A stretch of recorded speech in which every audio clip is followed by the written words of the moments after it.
discussion.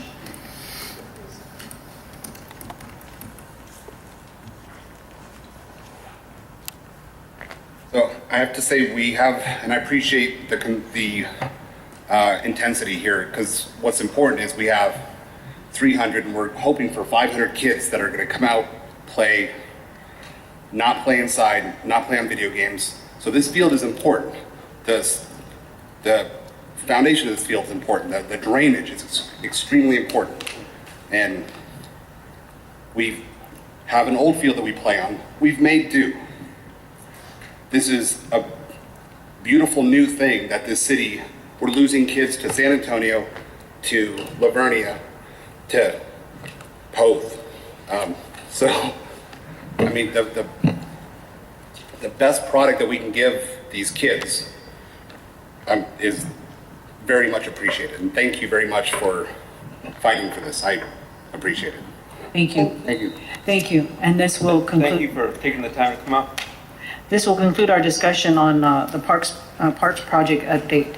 Moving on to item 3A, new business, consideration and action to approve the request by the Wilson County Historical Society. Council, you heard earlier Mr. Harry Grove representing the Wilson County Historical Society. Do you have any questions pertaining to this? I'll make a motion. And I second. Okay, I have a motion on the floor by Councilman Jimenez, a second by Councilwoman Cantu. Any citizens' comments? Okay, if not, all those in favor, please raise your right hand. All those opposed, thank you. Moving on to item 3B, consideration and action to request approve a preliminary plat for a new subdivision in Riverbend. We have our Community Development Director. Yes, I have some questions.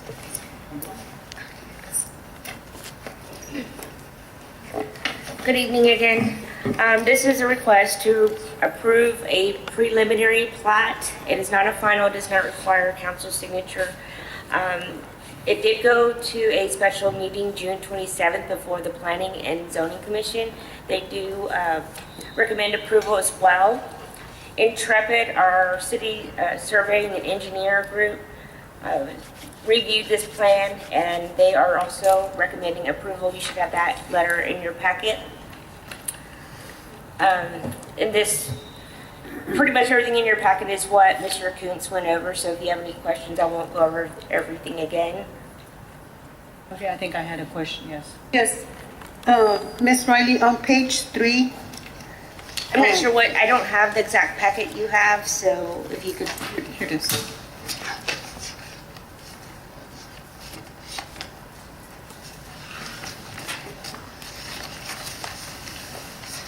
On page 3, Yes.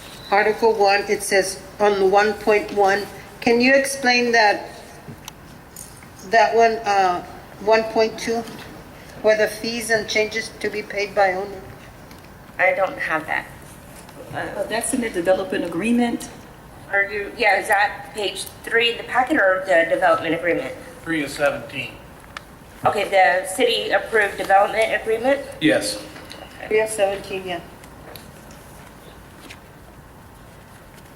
The fees and charges to be paid by owner to the city with respect to the development of the land? 1.3? What would be, Any development fees, any surveying, engineering fees that the city would acquire or incur for review, building permits, things like that. okay. And then on the 1.3, it's, go ahead. Yes, ma'am. Can you explain that? The applicable rules, the city rules, as modified by this agreement. This is agreement that was approved back in 2014 with our city planner, council, and the city staff, that these rules are a little bit different. It is a planned development subdivision, which means they have different setback rules, they have different lot sizes that they can build on, and the city agrees to that, will agree with the developer that because they are moving forward, they're going to be moving in different phases, different subdivisions, that they can have different rules as long as everyone agrees and it's reviewed.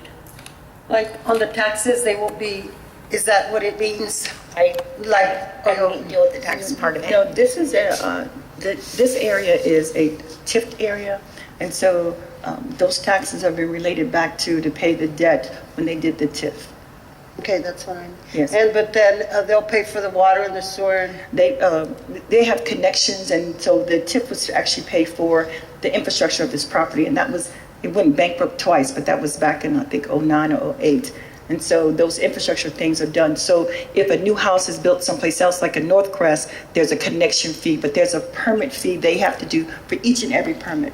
And actually, some of the revenue on the community development side has gone up. Richard comes in with several checks. We usually like to see him, that they pay. And the review and everything is based on the value of the house. And so, like he said, on the low end, the $250,000, it's based on the value of the house. And he has even some properties are almost $450,000, $350,000. So those permit fees goes up, but he pays the permit fees. And he's here. Richard, you pay those fees, yes? Yes, he pays all fees. But in reference to the taxes, those taxes don't come necessarily to the city. It goes to the developer, and they have an agreement. It goes back to pay back for that infrastructure that they borrowed money for. I believe it goes to 2035 or 2036? Oh, 2031. And before those taxes will be coming to us like everything else. okay. On page 5 of 17, the roads and sidewalks, 2.4. Can you explain that, please? That the developer will be responsible for developing the roads, sidewalks according to city standards, and it will be reviewed by a city engineer inspected. So they'll have the streets. But what they do is they have to put the streets in, and then we accept the streets, which is typical in a subdivision. So typically a developer will put sidewalks and streets and put those infrastructure things in, and then when it's done and we've approved that section, then that turns over and reverts back to the city. So he installed the streets, and then later on, we have ownership of the streets once it's actually done and we accept it. But it will be to city standards. We will have it inspected and looked at. It Who's our inspector for that? Miss will be intrepid. Ms. Turner, I thought we didn't have, when did we get the streets back? Because I thought they had the streets. We don't have the streets. Those streets, we actually had them to turn them over, and I believe it was somewhere around in 2015, the streets were actually given to the city. No, but I thought the subdivision, because of the TIF, they were responsible to maintain their streets and. No. Once we accept them, and it's 1 year, we accept the streets. Now, there was Mr. Ricks was receiving taxes on the streets. They actually deemed it, and they referred them and reverted those streets back to the city. So now those are, the existing streets are city streets. So they're paying taxes to us? Okay, the taxes go to pay off the debt for the infrastructure. I understand that. So why would the city want the streets back if we're not making nothing? After 1 year, we take the streets. That's just the way it is in development. That's how it's written up? Yes. After 1 year, the city takes the street, because we have to take the streets. The streets are public. Because you have to imagine, we can't give tickets, or I can't enforce anything if it's not ours, and they're private roads, and we can't have subdivisions having private roads. So developers usually build the streets after they've certified and we've accepted to say it meets our standards, then we accept the streets. So he no longer has to pay taxes on that right of way for that road. But in reference to the ad valorem taxes that the owners pay, that goes into this wonderful pot to pay for the infrastructure that happened. Any other questions? Yes. On page 7 of 17, number 3.2.2, the master development plan. Can you explain that, please? The master development plan was approved by the city, I believe, back in 2014. It was what you saw up here on the slideshow of all the different phases, all the different subdivisions, the restaurant, the pro shop, the little circle, and it was, I believe, passed as an ordinance in June of 2014. And it will be done in phases, as Mr. Kuntz has proposed. Yes. So you should have a copy of the master plan in your package. So this agreement is to say that he has to build so many units and we have the density. But the market will actually promote as this development comes forward or what will be built. And so in the initial plan, it could have been designed for single family, but single family is not selling and townhomes are selling. And so he doesn't have to come back to the city or back to P&Z to ask for the question. The thought was we would come up with an overall master plan to say, if you want to do townhouses, this is the density you can have. If you want to do apartments, this is the density you can have. And overall, an agreement as we come forward. Because as these things are buying, he's not going to build it all out. He's doing it in phases. And so that's what's going to cover that. We have open spaces, green spaces, and they have an HOA in that subdivision as well. But this agreement is what he has to follow. Chris Stewart, our land developer, actually reviewed this. Mr. Hyman was the engineer at that time that did the review, and the council approved that. Thank you. You should have a colored page in your packet of the master plan. It's black and This- white. This one here, this, Ours is black and white. oh, Oh, sorry, didn't color copy. Just out of curiosity, I might say, Richard, how many homes, when this is totally done, how many units do you anticipate? 107. Build out What total, the whole, 906.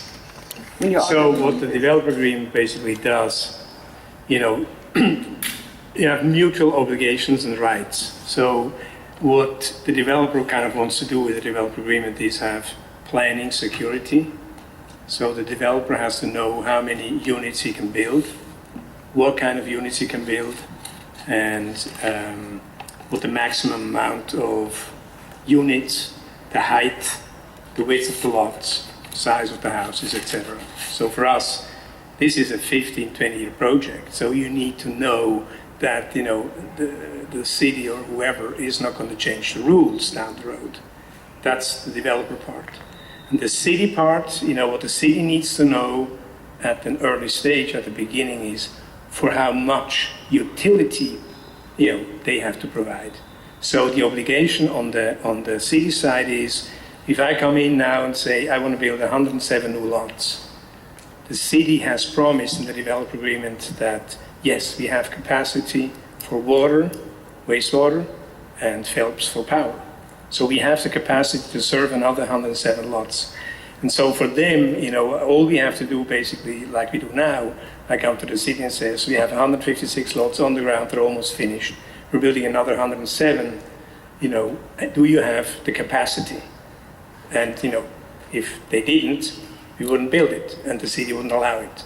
So that's the city's part, that kind of says, okay, let us know early enough how much capacity we have to prepare in order to allow you to attach another 107 lots to the system.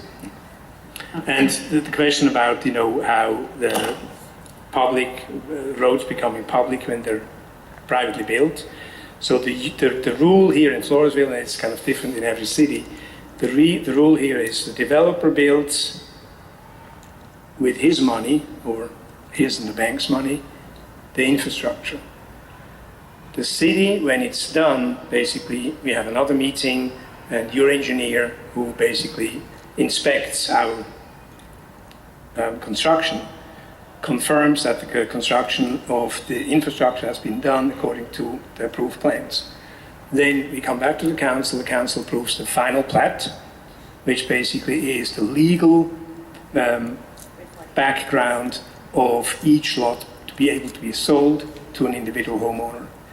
The roads are separate lots, and they are deeded by the developer to the city by a normal deed that basically gives ownership of the public roads to the city.